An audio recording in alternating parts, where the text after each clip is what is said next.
The architecture of longing is rarely built on the foundation of direct communication. It is a structure of shadows, of things left unsaid, and of movements made in the dark. Most men spend their lives waiting for a sign that is clear, loud, and undeniable. But in the realm of high-stakes attraction, the most powerful signals are the ones that are nearly invisible to the untrained eye. There is a specific kind of silence that occurs when a woman is thinking about you. It is not the silence of indifference, which is cold and hollow. It is a heavy, pressurized silence that feels like the air before a thunderstorm. You must understand that a woman's pride is her primary defense mechanism. When she realizes that your absence is no longer a relief but a burden, she will not immediately reach out to lift that burden. Instead, she will test the perimeter of your world. She will send out small, low-risk psychological probes to see if you are still standing exactly where she left you. This is the stage where most men fail, and they fail because they are starving for validation. They see a small crack in the door and they try to kick it open, not realizing that by doing so, they have just proven to her that they were waiting by the door the entire time. To master this, you must first master yourself. You must become comfortable with the ambiguity of the hunt. The moment you demand clarity is the moment you lose your leverage. We are entering a psychological landscape where the man who moves least wins most. This is about interpreting the subtle shifts in her behavioral patterns and maintaining a masculine core that is unaffected by her attempts to gauge your emotional temperature. If you cannot control your own internal reaction, you will never be able to lead the external interaction. Most men are blinded by their own desires. They operate from a place of scarcity, believing that every small gesture from a woman is a final opportunity that must be seized with desperate intensity. This hunger for a result is exactly what repels the result they seek. They are looking for a confession of love when they should be looking for a change in frequency. A woman's interest is like a radio signal. It fluctuates, fades, and intensifies based on the distance you maintain. If you are always standing right next to the transmitter, there is no room for the signal to travel. There is no mystery, no tension, and no reason for her to reach out. The failure point for 90% of men is the inability to sit in the quiet. They perceive silence as a threat to their ego rather than an instrument of their power. They feel the need to fill the void with messages, questions, and explanations. By doing this, they effectively suffocate the growing embers of her curiosity. You must understand that attraction requires oxygen. It requires space. When you refuse to give that space, you are essentially telling her that you do not trust your own value enough to let her come to you on her own terms. This brings us to the dangerous part.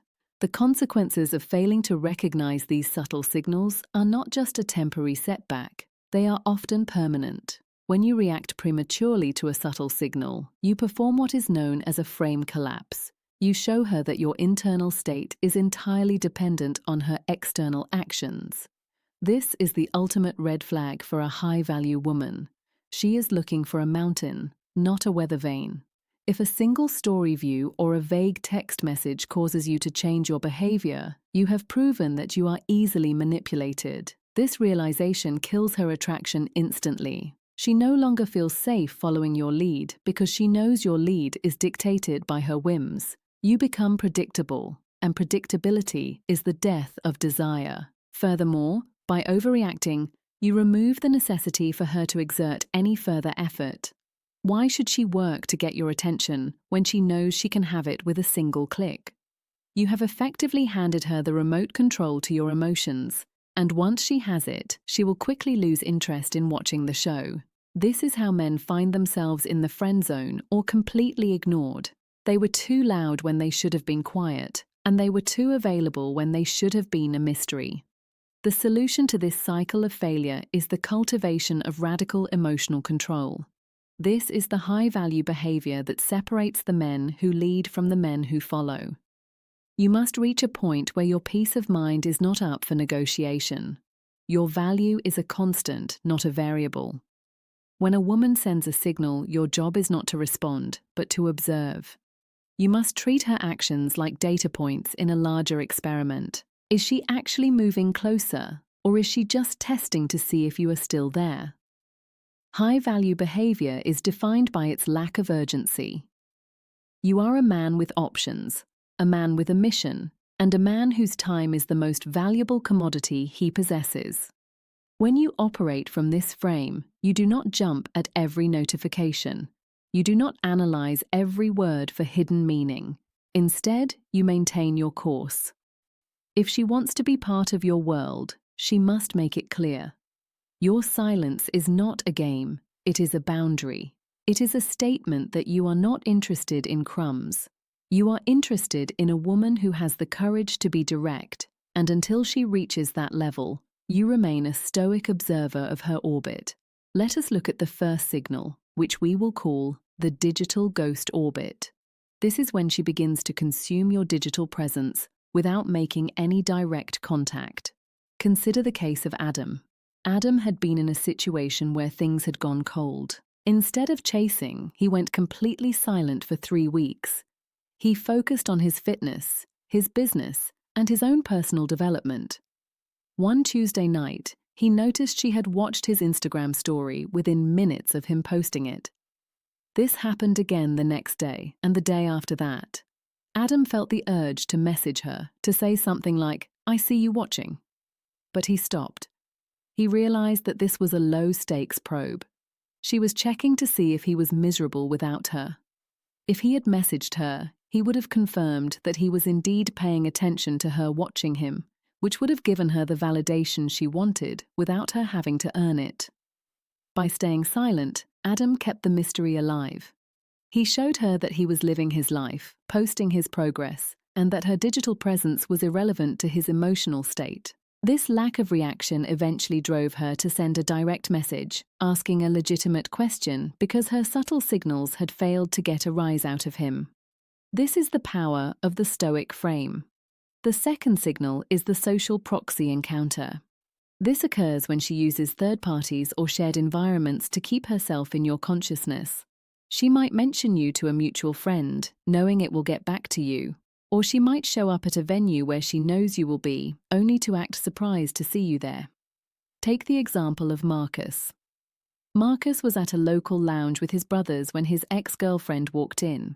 She didn't come over to talk, but she made sure to stand within his line of sight all night, laughing loudly with her friends. A weak man would have seen this as a sign to go over and say hello, or worse, he would have started trying to compete for her attention by acting overly flamboyant.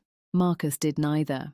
He acknowledged her presence with a single polite nod when their eyes met, and then he returned to his conversation. He did not look her way for the rest of the night. He maintained his frame as the leader of his social circle. By not giving her the reaction she expected, he forced her to realize that her presence no longer carried the weight it once did. The next morning, she was the one who texted him, admitting that seeing him had been difficult and that she had been thinking about him. Because he held his ground, he remained the prize. Finally, we must understand the third signal, the nostalgia trigger. This is when she brings up a shared memory or an inside joke under the guise of casual conversation. It is a way for her to test if the emotional anchor she once had in you is still secure. A man named Julian experienced this when a woman he had been seeing suddenly sent him a photo of a restaurant they had visited months prior with the caption, "Remember this." Julian knew this was an emotional hook. She was feeling lonely and wanted to see if she could pull him back into her orbit with a simple memory.